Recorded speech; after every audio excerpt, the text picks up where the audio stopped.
यथार्थ गीता श्रीमद् भगवद गीता अथ त्रयोदशो अध्याय।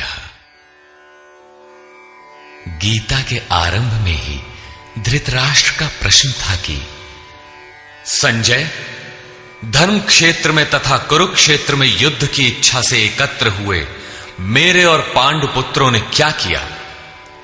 अभी तक ये नहीं बताया गया कि वो क्षेत्र है कहां, किंतु जिन महापुरुष ने जिस क्षेत्र में युद्ध बताया, स्वयं ही उस क्षेत्र का प्रस्तुत अध्याय में निर्णय देते हैं कि वो क्षेत्र वस्तुतः है कहां। श्री भगवान वाच।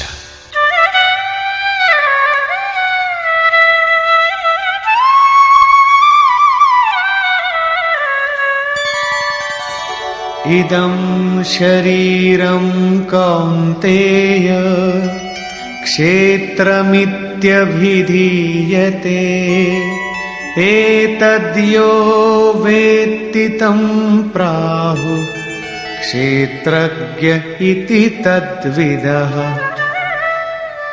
कौन्तेय, ये शरीर ही एक क्षेत्र है और इसको जो भली प्रकार जानता है वो क्षेत्रज्ञ है। वो उसमें फंसा नहीं है बल्कि उसका संचालक है, ऐसा उस तत्व को विदित करने वाले महापुरुषों ने कहा है। शरीर तो एक ही है, उसमें धर्म क्षेत्र और कुरुक्षेत्र ये दो क्षेत्र कैसे? वस्तुतः इस एक ही शरीर के अंतराल में अंतःकरण की दो प्रवृत्तियां पुरातन हैं। एक तो परम धर्म परमात्मा में प्रवेश दिलाने वाली पुण्यमयी प्रवृत्ति दैवी संपद है और दूसरी है आसुरी संपद, दूषित दृष्टिकोण से जिसका गठन है, जो नश्वर संसार में विश्वास दिलाती है। जब आसुरी संपद का बाहुल्य होता है तो यही शरीर कुरुक्षेत्र बन जाता है और इसी शरीर के अंतराल में जब दैवी संपद का बाहुल्य होता है तो यही शरीर धर्म क्षेत्र कहलाता है।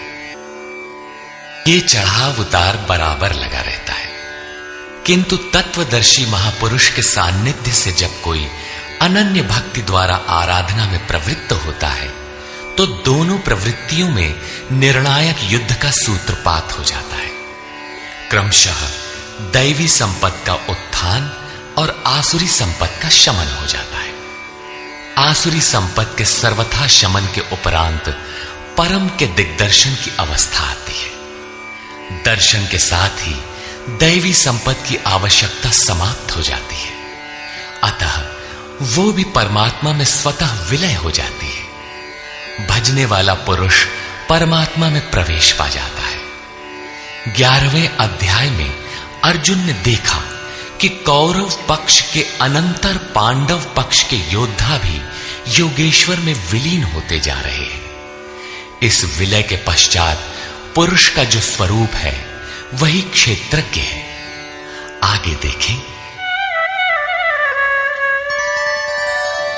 क्षेत्रज्ञं चापि मां विद्धि सर्वक्षेत्रेषु भारत क्षेत्र क्षेत्रज्ञयोर्ज्ञानं यत्तज्ज्ञानं मतं मम। हे अर्जुन, तू सब क्षेत्रों में क्षेत्रज्ञ मुझे ही जान, अर्थात मैं भी क्षेत्रज्ञ हूं। जो इस क्षेत्र को जानता है वो क्षेत्रज्ञ है, ऐसा उसे साक्षात जानने वाले महापुरुष कहते हैं। और श्री कृष्ण कहते हैं कि मैं भी क्षेत्रज्ञ हूं, अर्थात श्री कृष्ण भी एक ही योगेश्वर ही थे।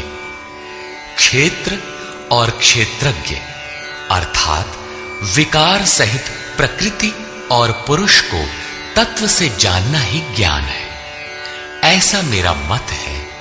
अर्थात साक्षात्कार सहित इनकी जानकारी का नाम ज्ञान है, कोरी बहस का नाम ज्ञान नहीं है। तत्क्षेत्रं यच्च यादृक् यद्विकारी यतश्च यत् स च यो यत्प्रभावश्च तत्समासेन मे शृणु। वो क्षेत्र जैसा है और जिन विकारों वाला है तथा जिस कारण से हुआ है, तथा वो क्षेत्रज्ञ भी जो है और जिस प्रभाव वाला है, वो सब मुझसे संक्षेप में सुन। अर्थात क्षेत्र विकार वाला है, किसी कारण से हुआ है, जबकि क्षेत्रज्ञ केवल प्रभाव वाला है। मैं ही कहता हूं, ऐसी बात नहीं है, ऋषि भी कहते हैं। ऋषिभिर्बहुधा गीतम् छन्दोभिर्विविधैः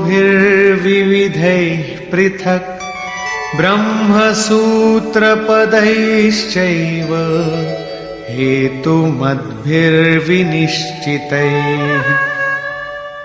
ये क्षेत्र और क्षेत्रज्ञ का तत्व ऋषियों द्वारा बहुत प्रकार से गायन किया गया है तथा नाना प्रकार से वेदों की मंत्रणा द्वारा विभाजित करके भी कहा गया है तथा विशेष रूप से निश्चित किए हुए युक्ति युक्त ब्रह्म सूत्र के वाक्यों द्वारा भी वही कहा गया है। अर्थात वेदांत, महर्षि, ब्रह्म सूत्र और हम एक ही बात कहने जा रहे हैं। श्री कृष्ण वही कहते हैं जो इन सब ने कहा है। क्या शरीर अर्थात क्षेत्र इतना ही है जितना दिखाई देता है? इस पर कहते हैं,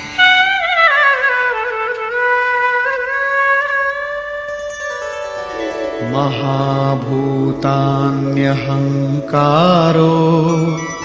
बुद्धिरव्यक्तमेव च इन्द्रियाणि दशैकञ्च पंचचेन्द्रियगोचराः। अर्जुन, पंच महाभूत अर्थात क्षिति, जल, पावक, गगन, समीर, अहंकार, बुद्धि और चित्त। चित्त का नाम न लेकर उसे अव्यक्त परा प्रकृति कहा गया, अर्थात मूल प्रकृति पर प्रकाश डाला गया है, जिसमें परा प्रकृति भी सम्मिलित है। उपर्युक्त आठों अष्टधा मूल प्रकृति है तथा 10 इंद्रियां आंख, नाक, कान, त्वचा, जिह्वा, रसना, हाथ, पैर, उपस्थ तथा गुदा, एक मन और 5 इंद्रियों के विषय रूप, रस, गंध, शब्द और स्पर्श तथा इच्छा, द्वेषः, सुखं दुःखं संघातश्चेतना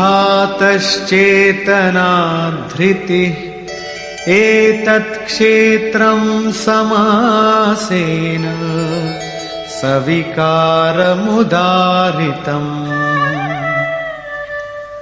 इच्छा, द्वेष, सुख दुख और सबका समूह स्थूल देह का ये पिंड, चेतना और धैर्य, इस प्रकार ये क्षेत्र विकारों सहित संक्षेप से कहा गया।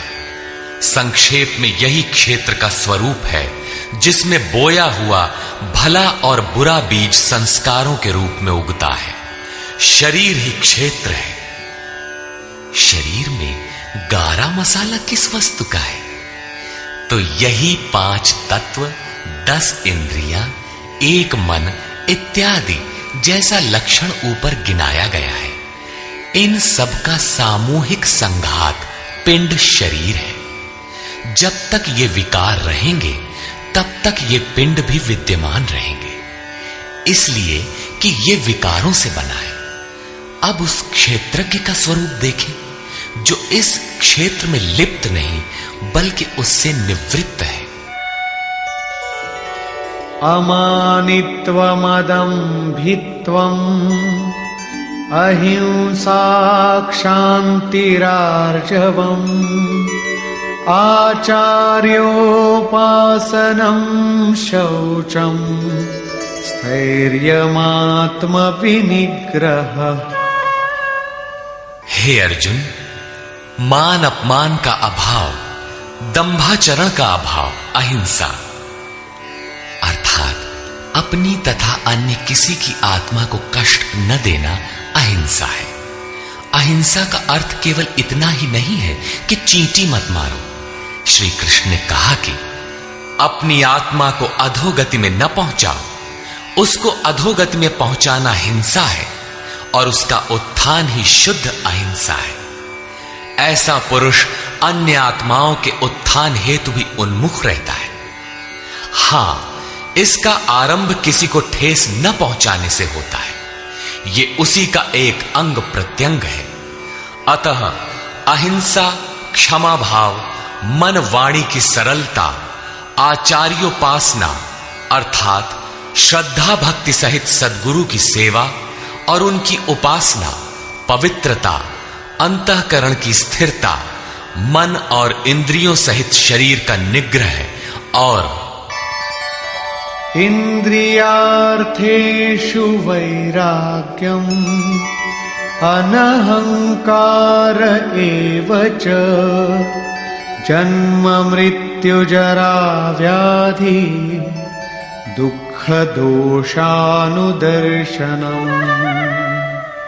इस लोक और परलोक के देखे सुने भोगों में आसक्ति का अभाव, अहम का अभाव, जन्म मृत्यु, वृद्धावस्था, रोग और भोगादि में दुख दोष का बारंबार चिंतन, असक्तिरनभिष्वङ्गः पुत्रदार गृहादिषु नित्यञ्च समचित्तत्वम् इष्टानिष्टोपपत्तिषु।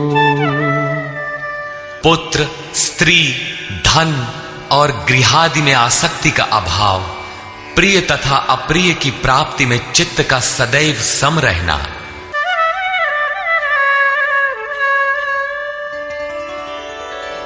मयि चानन्ययोगेन भक्तिरव्यभिचारिणी विविक्तदेशसेवित्वम् अरतिर्जन संसदी। मुझ में अनन्य योग से, श्री कृष्ण एक योगी थे अर्थात ऐसे किसी महापुरुष में, अनन्य योग अर्थात योग के अतिरिक्त अन्य कुछ भी स्मरण न करते हुए अव्यभिचारिणी भक्ति अर्थात इष्ट के अतिरिक्त किसी चिंतन का न आना, एकांत स्थान का सेवन, मनुष्यों के समूह में रहने की आसक्ति का न होना तथा अध्यात्मज्ञान नित्यत्वम् तत्त्वज्ञानार्थदर्शनम् एतज्ज्ञानमिति प्रोक्तम् अज्ञानं यदतोऽन्यथा। आत्मा के आधिपत्य वाले ज्ञान में एक रस स्थिति और तत्व ज्ञान के अर्थ स्वरूप परमात्मा का साक्षात्कार, ये सब तो ज्ञान है और इससे जो विपरीत है वो सब अज्ञान है। ऐसा कहा गया है। उस परम तत्व परमात्मा के साक्षात्कार के साथ मिलने वाली जानकारी का नाम ज्ञान है। अध्याय 4 में उन्होंने कहा कि यज्ञ की पूर्ति में यज्ञ जिसे शेष छोड़ता है उस ज्ञानामृत का पान करने वाला सनातन ब्रह्म में प्रवेश पा जाता है। अतः ब्रह्म के साक्षात्कार के साथ मिलने वाली जानकारी ज्ञान है। यहां भी वही कहते हैं कि तत्व स्वरूप परमात्मा के साक्षात्कार का नाम ज्ञान है। इसके विपरीत सब अज्ञान है। अमानित्व इत्यादि उपर्युक्त लक्षण इस ज्ञान के पूरक हैं। ये प्रश्न पूरा हुआ। ज्ञेयं यत्तत् प्रवक्ष्यामि यज्ञात्वामृतमश्नुते अनादिमत्परं ब्रह्म न सत्तन्नासदुच्यते। अर्जुन, जो जानने योग्य है तथा जिसे जानकर मरण धर्मा मनुष्य अमृत तत्व को प्राप्त होता है उसे अच्छी प्रकार कहूंगा। वो आदिर रहित परम ब्रह्म न सत कहा जाता है और न असत ही कहा जाता है, क्योंकि जब तक वो अलग है तब तक वो सत है और जब मनुष्य उसमें समाहित हो गया तो कौन किससे कहे। एक ही रह जाता है, दूसरे का भान नहीं। ऐसी स्थिति से वो ब्रह्म न सत है न असत है, बल्कि जो स्वयं सहज है वही है। सर्वतः पाणिपादं तत् सर्वतोक्षिशिरोमुखम् सर्वतः श्रुतिमल्लोके सर्वमावृत्य तिष्ठति। वो ब्रह्म सब ओर से हाथ पैर वाला, सब ओर से नेत्र सिर और मुख वाला तथा सब ओर से श्रोत्र वाला है, सुनने वाला है, क्योंकि वो संसार में सबको व्याप्त करके स्थित है।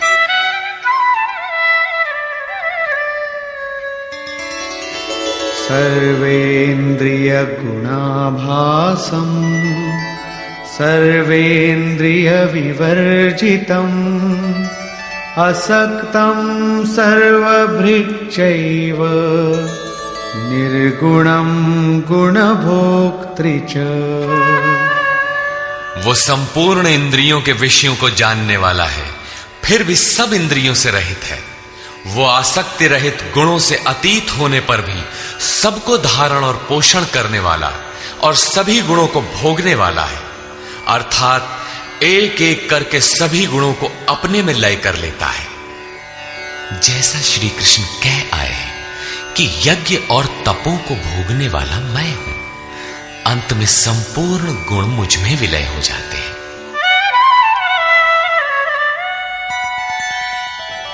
बहिरन्तश्च भूतानां अचरं चरमेव च सूक्ष्मत्वात् तदविज्ञेयं दूरस्थं चान्तिके च तत्। वो ब्रह्म सभी जीवधारियों के बाहर भीतर परिपूर्ण है। चर और अचर रूप भी वही है। सूक्ष्म होने से वो दिखाई नहीं पड़ता, अविज्ञेय है, मन इंद्रियों से परे है तथा अति समीप और दूर भी वही है। अविभक्तं च भूतेषु विभक्तमिव च स्थितं भूतभर्तृ च तज्ज्ञेयं ग्रसिष्णु प्रभविष्णु च। अविभाज्य होकर भी वो संपूर्ण चराचर भूतों में अलग अलग के सदृश प्रतीत होता है। वो जानने योग्य परमात्मा समस्त भूतों को उत्पन्न करने वाला, भरण और पोषण करने वाला और अंत में संहार करने वाला है। यहां बाह्य और आंतरिक दोनों भावों की ओर संकेत किया गया है। जैसे बाहर जन्म और भीतर जागृति, बाहर पालन और भीतर योग क्षेम का निर्वाह, बाहर शरीर का परिवर्तन और भीतर सर्वस्व का विलय, अर्थात भूतों की उत्पत्ति के कारणों का लय और उस लय के साथ ही अपने स्वरूप को प्राप्त हो जाता है। ये सब उसी ब्रह्म के लक्षण है। ज्योतिषामपि तज्ज्योतिः तमसः परमुच्यते ज्ञानं ज्ञेयं ज्ञानगम्यं हृदि सर्वस्य विष्ठितम्। वो ज्ञेय ब्रह्म ज्योतियों का भी ज्योति है, तम से अति परे कहा जाता है। वो पूर्ण ज्ञान स्वरूप है, पूर्ण ज्ञाता है, जानने योग्य है और ज्ञान द्वारा ही प्राप्त होने वाला है। साक्षात्कार के साथ मिलने वाली जानकारी का नाम ज्ञान है। ऐसी जानकारी द्वारा ही उस ब्रह्म का प्राप्त होना संभव है। वो सबके हृदय में स्थित है, उसका निवास स्थान हृदय है, अन्यत्र ढूंढने पर वो नहीं मिलेगा। अतः हृदय में ध्यान तथा योगाचरण द्वारा ही उस ब्रह्म की प्राप्ति का विधान है। इति क्षेत्रं तथा ज्ञानं ज्ञेयं चोक्तं समासतः मद्भक्त एतद्विज्ञाय मद्भावायोपपद्यते।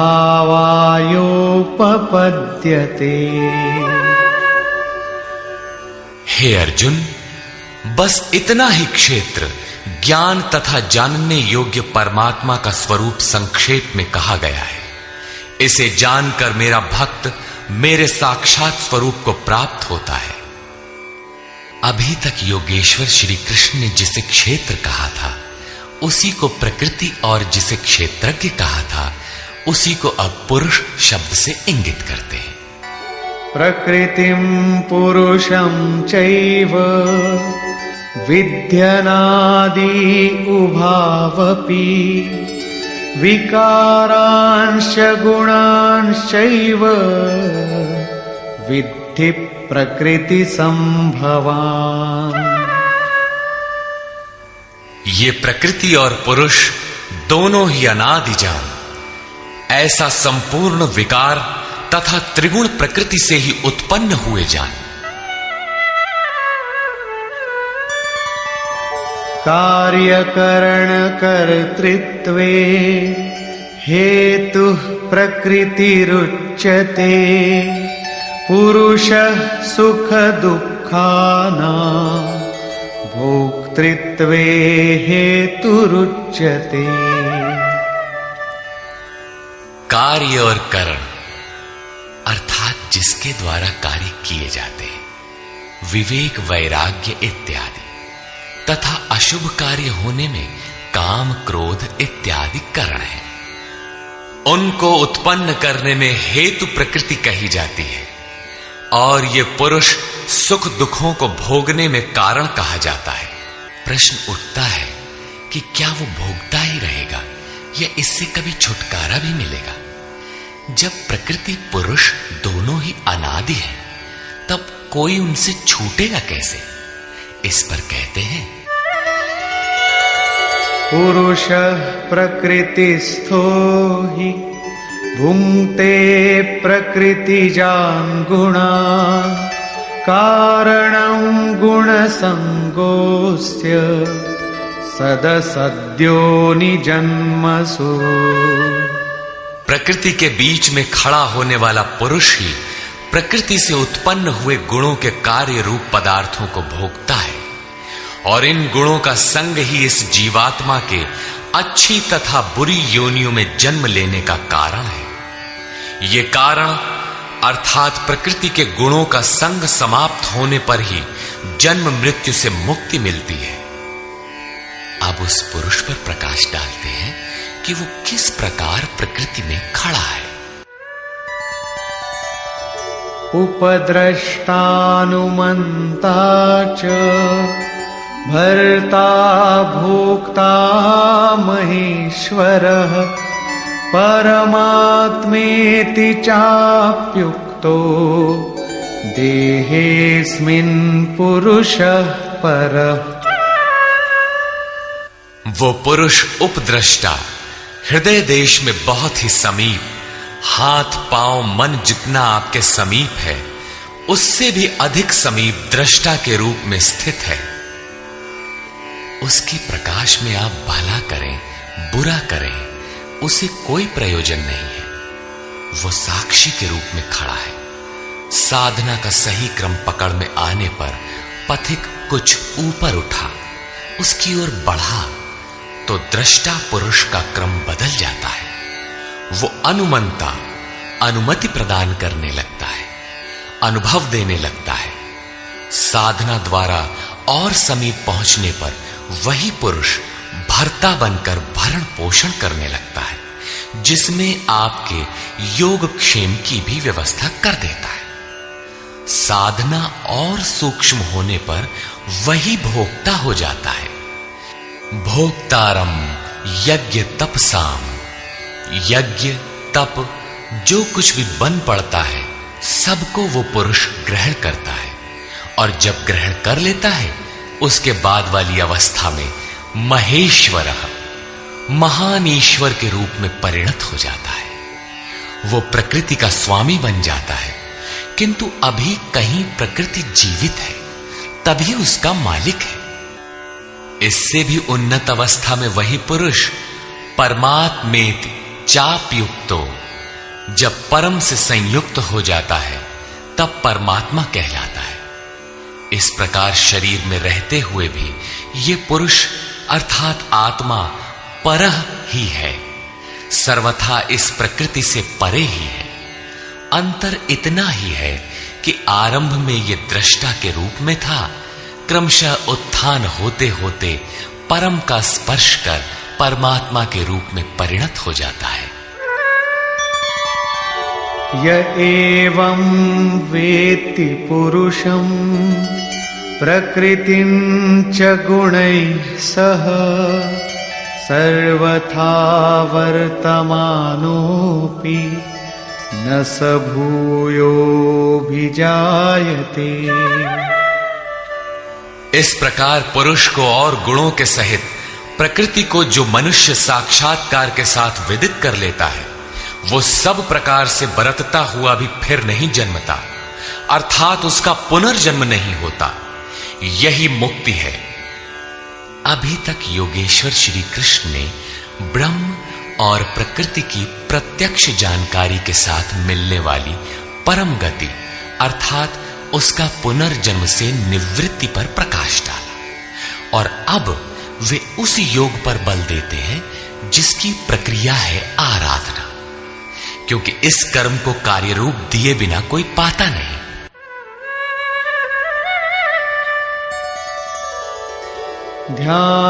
ध्यानेनात्मनि पश्यन्ति केचिदात्मानमात्मना अन्ये सांख्येन योगेन कर्मयोगेन चापरे।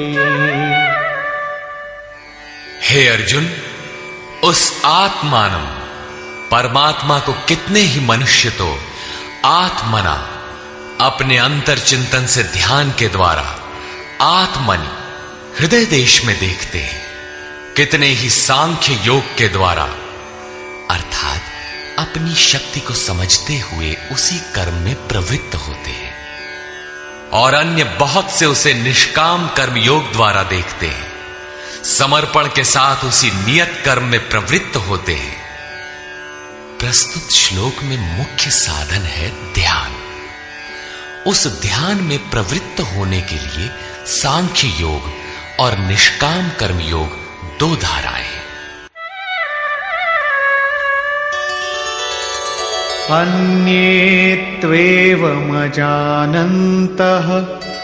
श्रुत्वान्येभ्य उपासते तेऽपि चातितरन्त्येव मृत्युं श्रुतिपरायणा।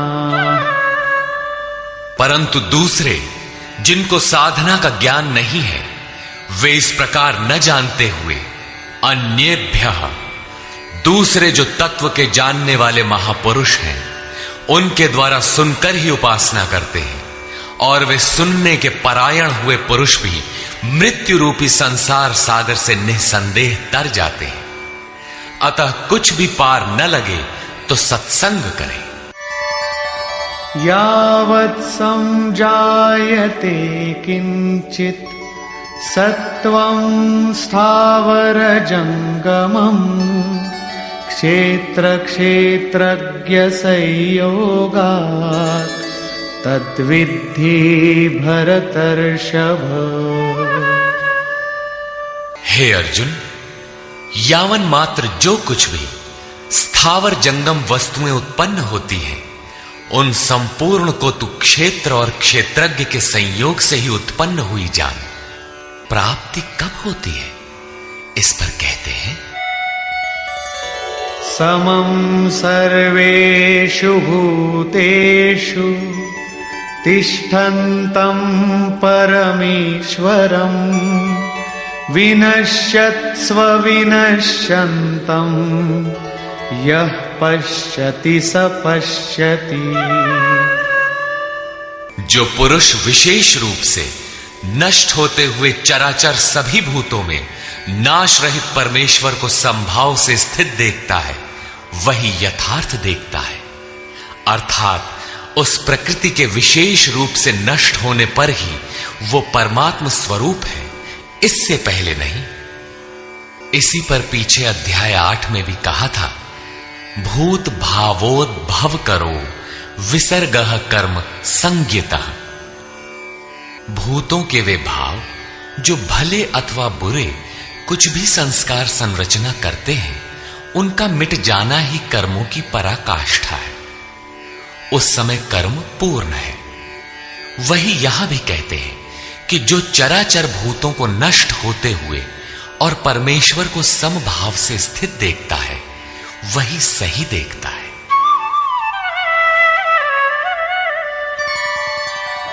समं पश्यन् हि सर्वत्र समवस्थितमीश्वरम् न हि नस्त्यात्मनात्मानं ततो याति परां गतिम्। क्योंकि वो पुरुष सर्वत्र समभाव से स्थित परमेश्वर को समान, अर्थात जैसा है वैसा ही समान देखता हुआ अपने द्वारा स्वयं को नष्ट नहीं करता। क्योंकि जैसा था वैसा उसने देखा, इसलिए वो परम गति को प्राप्त होता है। प्राप्ति वाले पुरुष के लक्षण बताते हैं।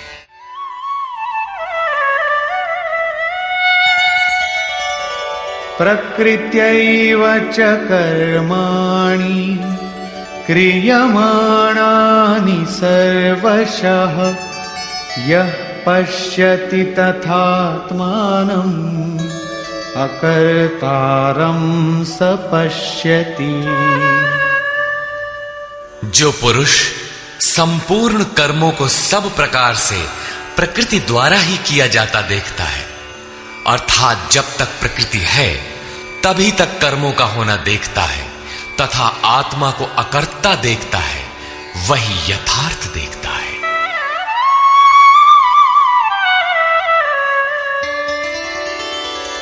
यदा भूत पृथग् भावम् एकस्थमनुपश्यति तत एव च विस्तारम् ब्रह्म संपद्यते तदा।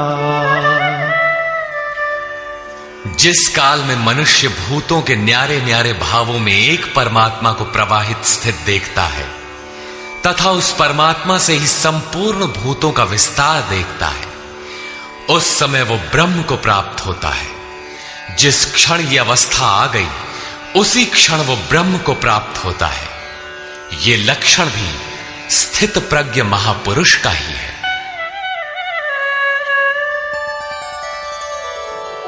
अनादित्वान् निर्गुणत्वात् परमात्मायमव्ययः शरीरस्थोऽपि कौन्तेय न करोति न लिप्यते। कौन्तेय, अनादि होने से और गुणातीत होने से ये अविनाशी परमात्मा शरीर में स्थित होते हुए भी वास्तव में न करता है और न लिप्त ही होता है। किस प्रकार? यथा सर्वगतं सौक्ष्म्याद् आकाशं नोपलिप्यते सर्वत्रावस्थितो देहे तथात्मानोपलिप्यते। जिस प्रकार सर्वत्र व्याप्त हुआ आकाश सूक्ष्म होने के कारण लिप्त नहीं होता, ठीक वैसे ही सर्वत्र देह में स्थित हुआ भी आत्मा गुणातीत होने के कारण देह के गुणों से लिप्त नहीं होता। आगे कहते हैं,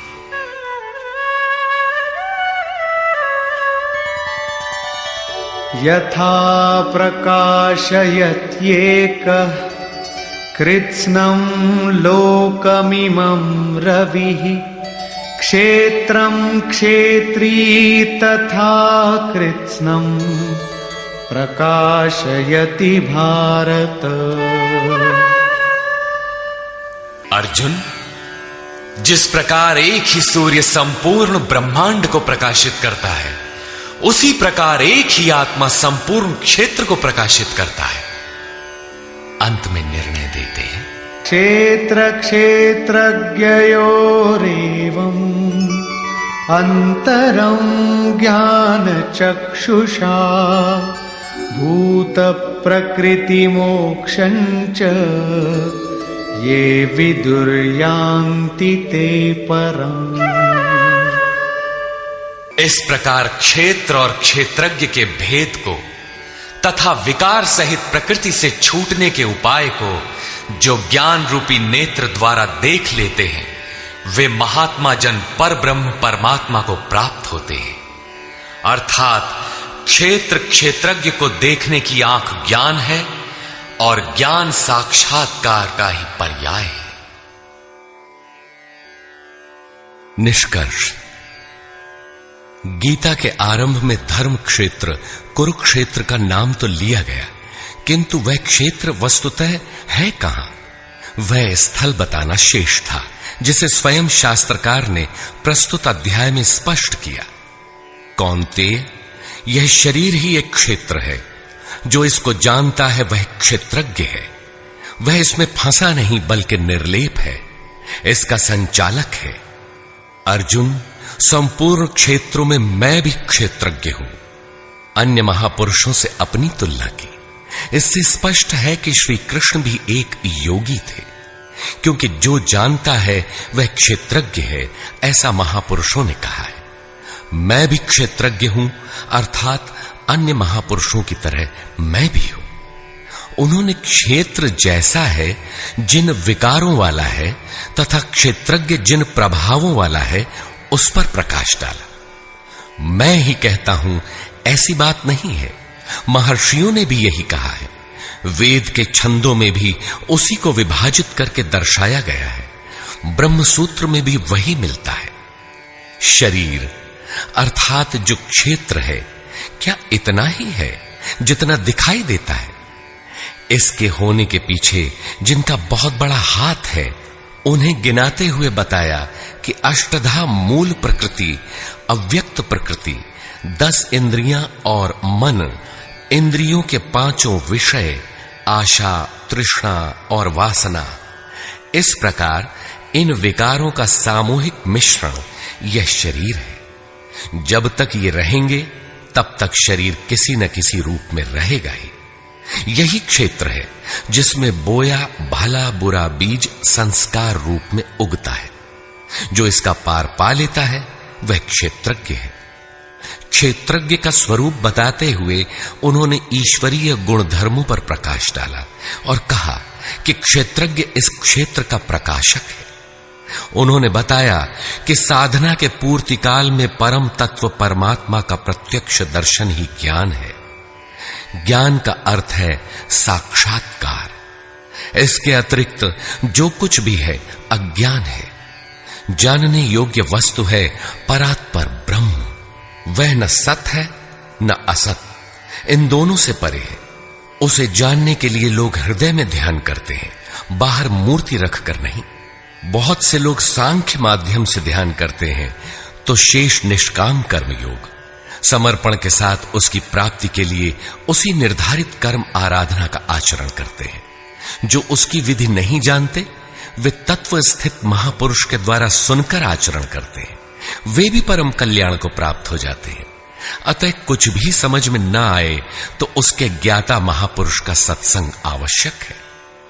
स्थित प्रज्ञ महापुरुष के लक्षण बताते हुए योगेश्वर श्री कृष्ण ने कहा कि जैसे आकाश सर्वत्र सम रहता हुआ भी निर्लेप है, जैसे सूर्य सर्वत्र प्रकाश करते हुए भी निर्लेप है, ठीक इसी प्रकार स्थित प्रज्ञ पुरुष सर्वत्र सम ईश्वर को जैसा है वैसा ही देखने की क्षमता वाला पुरुष क्षेत्र से अथवा प्रकृति से सर्वथा निर्लेप है।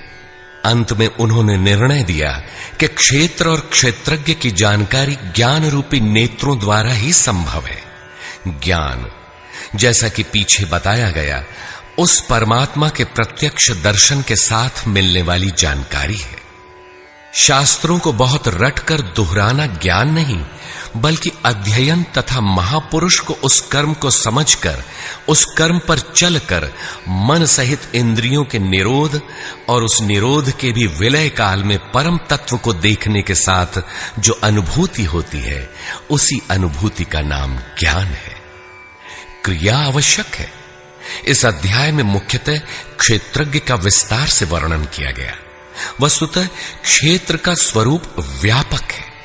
शरीर कहना तो सरल है, किंतु शरीर का संबंध कहां तक है? तो समग्र ब्रह्मांड मूल प्रकृति का विस्तार है। अनंत अंतरिक्षों तक आपके शरीर का विस्तार है। उनसे आपका जीवन ऊर्जस्वी है। उनके बिना आप जी नहीं सकते। यह भूमंडल, विश्व, जगत, देश, प्रदेश और आपका यह दिखाई देने वाला शरीर उस प्रकृति का एक टुकड़ा भी नहीं है। इस प्रकार क्षेत्र का ही इस अध्याय में विस्तार से वर्णन है। अतः ओम तत्सदिति श्रीमद् भगवद गीता सूपनिषत्सु ब्रह्म विद्यायाम योग शास्त्रे श्री कृष्णार्जुन संवादे क्षेत्र क्षेत्रज्ञ विभाग योगो नाम त्रयोदशोऽध्यायः। इस प्रकार स्वामी अड़गड़ानंद कृत श्रीमद् भगवद गीता के भाष्य यथार्थ गीता का 13वां अध्याय पूर्ण होता है। हरि ओम तत्सत।